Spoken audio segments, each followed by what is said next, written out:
Hello friends, welcome to स्टडीकर। मैं हूं आपका दोस्त प्रभाकर। अगर आप MPPSC, Patwari, MP police, forest या ग्रुप 2 या मध्य प्रदेश के किसी भी एग्जाम की तैयारी कर रहे हैं तो उसके लिए ये लेक्चर बहुत ही इंपॉर्टेंट है, क्योंकि इसमें हम मध्य प्रदेश के ईयरली करंट अफेयर्स को डिस्कस करने वाले हैं। तो दोस्तों 2022 की जितनी भी महत्वपूर्ण घटना है, जो भी करंट अफेयर्स से रिलेटेड है, क्वेश्चन जो कि एमपी से रिलेटेड है, तो उन सभी को हम इस पूरी सीरीज में डिस्कस करेंगे। ये सीरीज होगी 500 महत्वपूर्ण प्रश्नों की। तो ये पहला पार्ट है दोस्तों, तो आप इस पूरी सीरीज को ज्वाइन जरूर करिएगा। अगर आप चैनल पर पहली बार आए हैं तो सब्सक्राइब कर लें और बेल आइकन भी दबा लें, जिससे आपको समय पर सबसे पहले नोटिफिकेशन मिल सकेगा। आपके लिए एक और इन्फॉर्मेशन है कि अगर आप मध्य प्रदेश की पटवारी परीक्षा या फिर किसी भी एग्जाम की तैयारी कर रहे हैं मध्य प्रदेश के, तो उसके लिए मॉक टेस्ट हमारे ऐप पर उपलब्ध है। ऐप का लिंक डिस्क्रिप्शन बॉक्स में दिया गया है। तो दोस्तों आप सबसे पहले ऐप डाउनलोड करें, फिर इसके बाद मॉक टेस्ट ज्वाइन कर सकते हैं। ये जो मॉक टेस्ट है ये हिंदी और अंग्रेजी दोनों माध्यम में है, तो आप इसे ज्वाइन करिएगा। और अगर आप इसमें डिस्काउंट पाना चाहते हैं तो मेरा कूपन कोड यूज करिएगा PS100, आपको इसमें डिस्काउंट मिल जाएगा। तो चलिए दोस्तों इस लेक्चर की शुरुआत करते हैं और देखते हैं पहला क्वेश्चन क्या है। पहला क्वेश्चन है, देश की सबसे चौड़ी और मध्य प्रदेश की सबसे लंबी 6 लेन टनल कहां बनाई गई। बहुत ही इंपॉर्टेंट क्वेश्चन हो जाएगा। तो दोस्तों आंसर होगा इसका रीवा सीधी में। ठीक है, इस टनल का नाम जरूर याद रखिएगा। टनल का नाम जो है वो पूछा जा सकता है एग्जाम में। तो ये टनल है मोहनिया टनल। दोस्तों इसकी जो लागत है वो है 1004 करोड़ रुपए की। इसकी लंबाई है 2300 मीटर की। 2 टनल बनाई गई हैं और इसकी जो कुल लंबाई हो जाती है वो हो जाती है 2300 मीटर की। किसने बनाया है? राष्ट्रीय राजमार्ग प्राधिकरण यानी NHAI के द्वारा इसे बनाया गया है। इसकी डेडलाइन है कि यह मार्च 2023 तक शुरू हो जाएगी। तो अभी हाल ही में केंद्रीय मंत्री हैं, परिवहन मंत्री हैं नितिन गडकरी जी, तो उनके द्वारा देश की सबसे चौड़ी और मध्य प्रदेश की सबसे लंबी 6 लेन टनल का लोकार्पण किया गया है। ठीक है, और ये किसके बीच में बनाई गई है याद रखना है, रीवा सीधी के बीच में बनाई गई है। अगला क्वेश्चन है, वर्तमान में मध्य प्रदेश में सर्वाधिक प्रसार वाला समाचार पत्र कौन सा है। बहुत ही इंपॉर्टेंट क्वेश्चन हो जाएगा। आंसर होगा इसका दैनिक भास्कर। प्रसार मतलब मध्य प्रदेश के अधिक क्षेत्र में फैला हुआ जो समाचार पत्र है वो कौन है, तो वो है दैनिक भास्कर। अगर हम बिक्री के मामले में बात करें तो जो नई दुनिया समाचार पत्र है वो सर्वाधिक बिक्री वाला समाचार पत्र है मध्य प्रदेश में। ठीक है, और जो नई दुनिया है ये इंदौर से प्रकाशित होता है।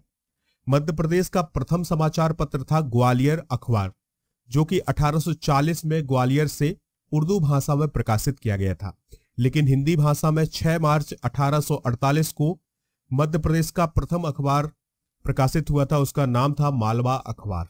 ठीक है दोस्तों, चलिए अगला क्वेश्चन है, मध्य प्रदेश का कौन सा जिला समग्र शिक्षा योजना के क्रियान्वयन में मध्य प्रदेश में पहले स्थान पर है। तो दोस्तों आंसर हो जाएगा इसका खंडवा। यानी कि जो समग्र शिक्षा योजना है उसके क्रियान्वयन में मध्य प्रदेश में पहला स्थान किसका है? खंडवा का है। दूसरा स्थान छतरपुर का है, तीसरा स्थान छिंदवाड़ा का और चौथा स्थान शहडोल का है। ये जो क्रम है दोस्तों जरूर याद रखिएगा। अगर हम बात करें दोस्तों खंडवा की, तो इसको 100 अंकों में से 78.28 अंक प्राप्त हुए हैं। इस प्रकार से इसने पहला स्थान हासिल किया है। बात कर लेते हैं समग्र शिक्षा योजना की, तो इसकी शुरुआत 4 अगस्त 2021 को सेंट्रल गवर्नमेंट यानी केंद्र सरकार के द्वारा शुरू किया गया था। अगला क्वेश्चन है, राष्ट्रीय जूनियर घोड़सवारी चैंपियनशिप का आयोजन कहां हुआ है। आंसर हो जाएगा इसका भोपाल में। कहां हुआ है दोस्तों? भोपाल में। ठीक है, तो राष्ट्रीय जूनियर घोड़सवारी चैंपियनशिप का आयोजन भोपाल में 12 से 25 दिसंबर 2022 के बीच आयोजित किया गया है। ठीक है, मध्य प्रदेश राज्य घुड़सवारी एकेडमी में इसका आयोजन किया गया था। दोस्तों इस चैंपियनशिप में 16 राज्यों के लगभग 200 घुड़सवार शामिल हुए थे। मध्य प्रदेश देश का पहला ऐसा राज्य है जिसके पास अपना घुड़सवारी क्रॉस कंट्री कोर्स है। ठीक है, तो ये सभी पॉइंट जो है वो आप नोट जरूर करते जाइएगा। अगला क्वेश्चन है, हाल ही में मध्य प्रदेश की पहली आयरन किड कौन बनी है। तो आंसर हो जाएगा इसका नाइसा ज्ञानचंदानी। जो नाइसा ज्ञानचंदानी है वो मध्य प्रदेश की पहली आयरन किड बनी है।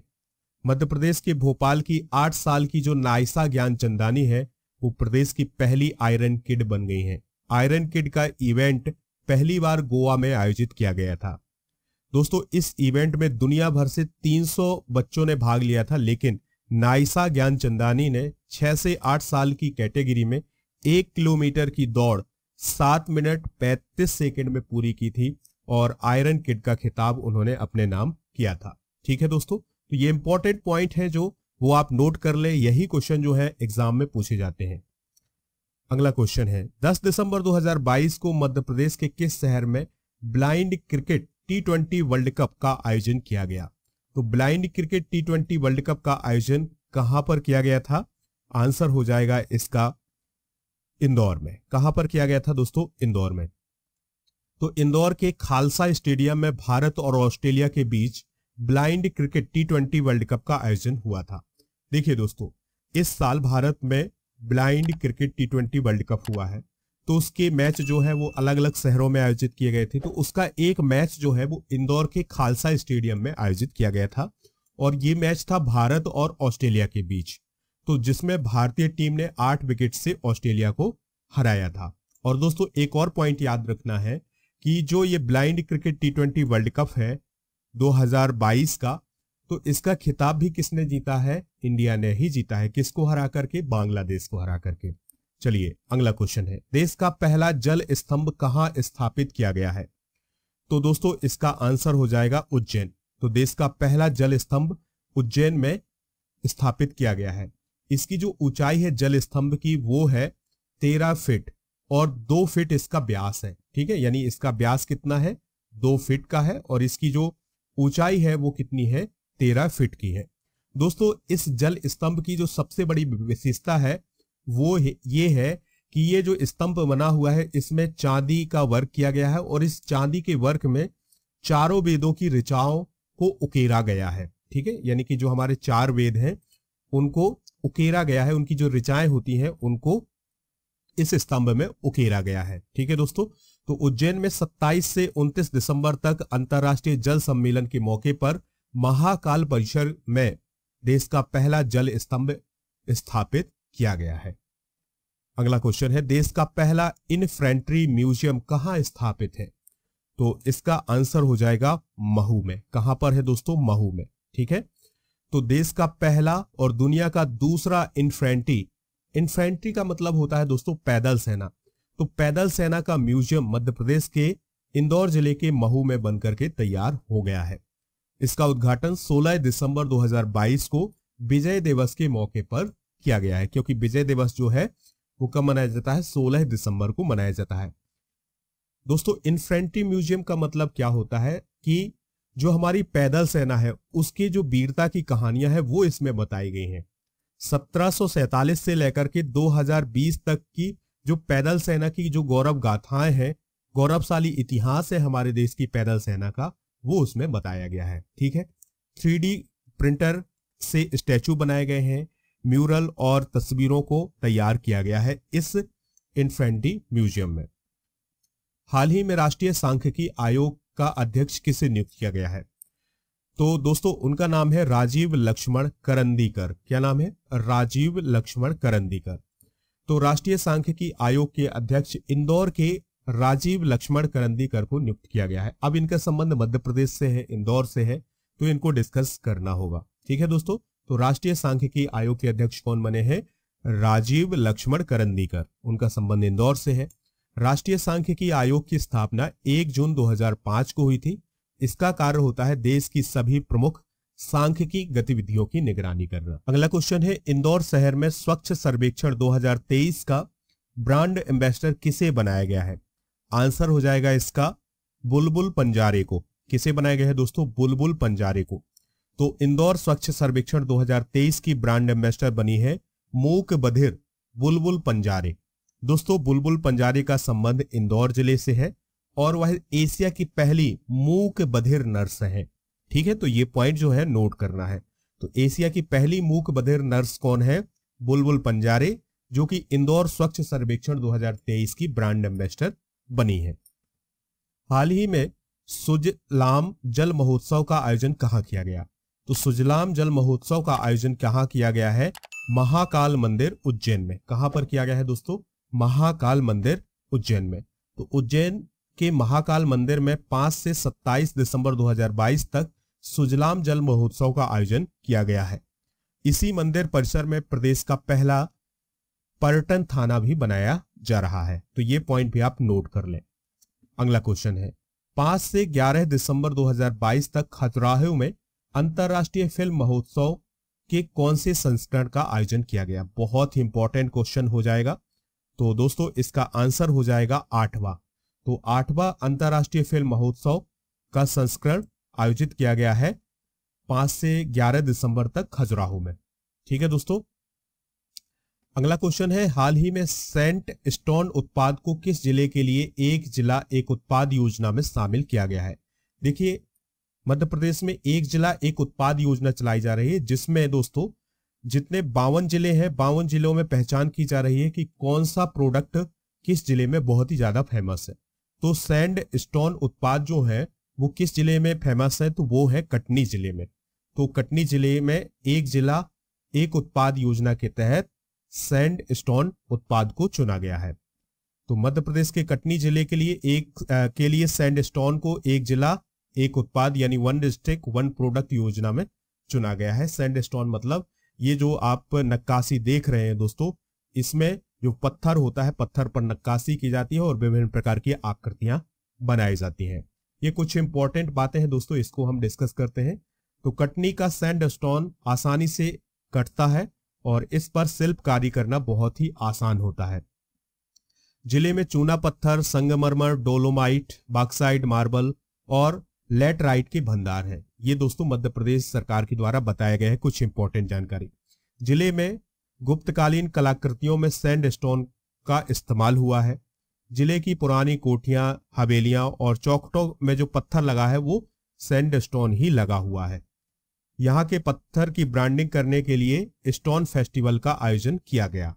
तो सैंड स्टोन जो है वो रेत का पत्थर कहलाता है। अगला क्वेश्चन है, मध्य प्रदेश में कहां देश के पहले सरकारी पंचकर्म सेंटर का लोकार्पण किया गया है? तो पंचकर्म सेंटर जो है वो कहां पर बनाया गया है? भोपाल में।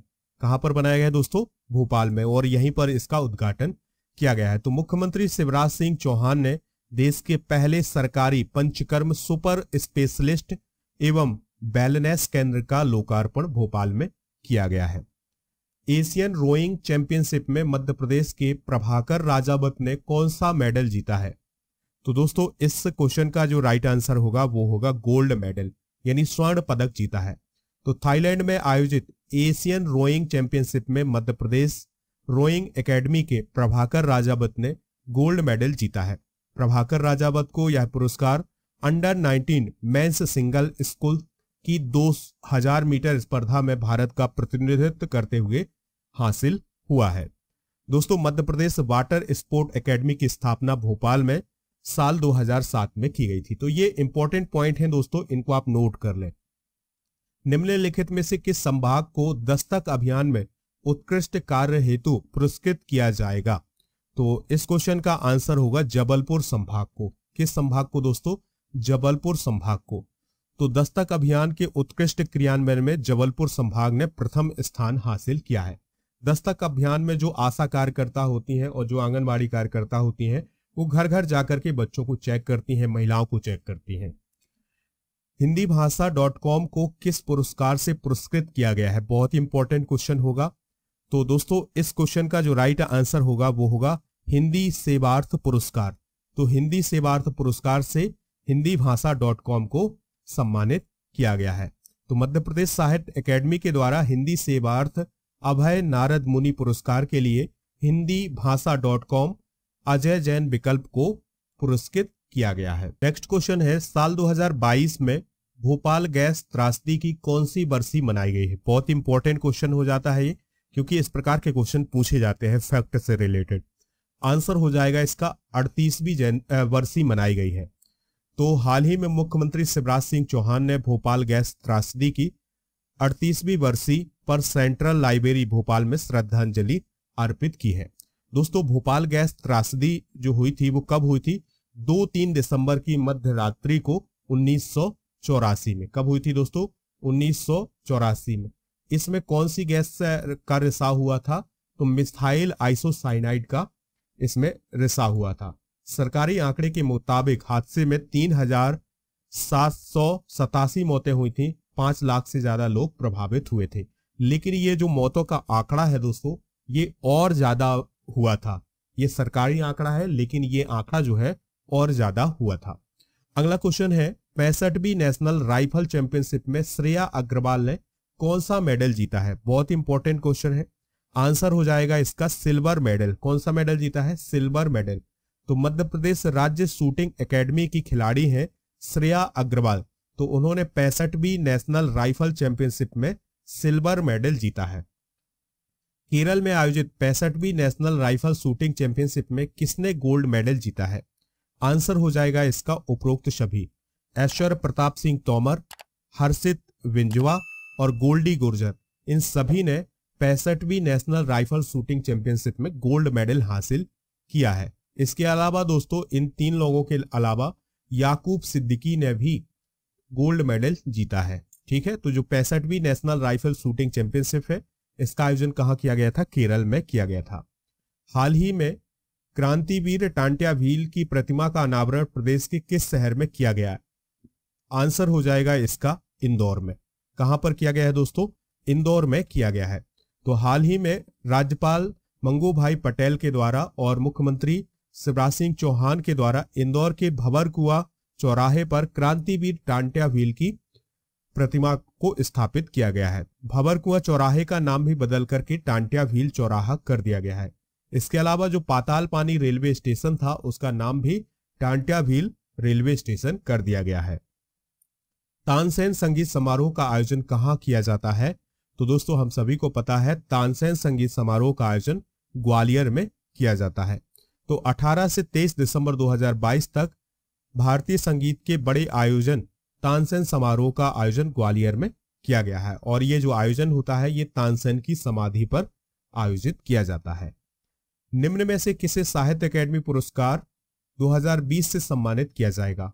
तो दोस्तों, अभिनेता आशुतोष राणा को साहित्य अकादमी पुरस्कार 2020 से सम्मानित किया जाएगा। लेकिन किस साहित्य अकादमी? मध्य प्रदेश साहित्य अकादमी पुरस्कार 2020 से उन्हें सम्मानित किया जाएगा। अभिनेता आशुतोष राणा को यह पुरस्कार उनके द्वारा लिखित उपन्यास राम राज्य के लिए दिया जाएगा। बात कर लेते हैं मध्य प्रदेश साहित्य अकादमी की स्थापना की। तो दोस्तों, इसकी स्थापना 1954 में हुई थी और ये कहां पर स्थित है? भोपाल में स्थित है। जल जीवन मिशन के क्रियान्वयन में मध्य प्रदेश का देश में कौन सा स्थान है? आंसर हो जाएगा इसका पहला स्थान। तो दोस्तों, जल जीवन मिशन के क्रियान्वयन में मध्य प्रदेश देश में अव्वल है, यानी पहले स्थान पर है। मध्य प्रदेश में 2396 ग्राम सर्टिफाइड है। जल जीवन मिशन में अब तक मध्य प्रदेश के 7062 ग्रामों के हर परिवार को नल से जल उपलब्ध कराया जा चुका है। इस मिशन में ग्रामीण आबादी को दिए जाने वाले जल कनेक्शन के संपूर्ण में 45.69% की उपलब्धि हासिल की जा चुकी है। ठीक है दोस्तों, यानी ग्रामीण आबादी को जितना जल कनेक्शन दिए जाने थे, उसमें से 45% जो जल कनेक्शन है वो दिए जा चुके हैं। तो ये पॉइंट जो है वो आप नोट कर लें। अगला क्वेश्चन है, और इस वीडियो का लास्ट क्वेश्चन भी है, मध्य प्रदेश के किस जिले में मेढ़ा बांध बनाया जाएगा? बहुत इंपॉर्टेंट क्वेश्चन होगा। तो मेढ़ा बांध जो है वो बैतूल में बनाया जाएगा। कहां बनाया जाएगा दोस्तों? बैतूल में। तो बैतूल जिले में मेढ़ा बांध बनाया जाएगा, जिसकी ऊंचाई बढ़ाकर 1.80 मीटर की जाएगी। बैतूल जिलों में 80 करोड़ की लागत से 132 केवी का बड़ा सब स्टेशन भी स्थापित किया जाएगा। तो ये इंपॉर्टेंट पॉइंट है दोस्तों। ये है आज के इस वीडियो के महत्वपूर्ण क्वेश्चन, जो कि मध्य प्रदेश करंट अफेयर्स से रिलेटेड है। अगर आप डेली करंट अफेयर्स की पीडीएफ रोज प्राप्त करना चाहते हैं तो एप्लीकेशन डाउनलोड कर लें। मॉक टेस्ट ज्वाइन करना चाहते हैं तो उन सभी का लिंक डिस्क्रिप्शन बॉक्स में दिया गया है। तो दोस्तों, आप मॉक टेस्ट जरूर ज्वाइन करें, आपके एग्जाम के लिए बहुत ही इंपॉर्टेंट है। और हमारे जितने भी सोशल मीडिया प्लेटफॉर्म है उन पर भी आप हमें फॉलो कर लें, सभी का लिंक डिस्क्रिप्शन बॉक्स में दिया गया है। दोस्तों, आपको हमारे ऐप पर बहुत ही महत्वपूर्ण पीडीएफ भी उपलब्ध है, तो वो सभी पीडीएफ जो है वो आप डाउनलोड जरूर करिएगा। लेक्चर पसंद आया हो तो लाइक करिएगा और अगले लेक्चर को जरूर देखिएगा, इसके यानी सेकंड पार्ट को जरूर देखिएगा। जय हिंद, वंदे मातरम।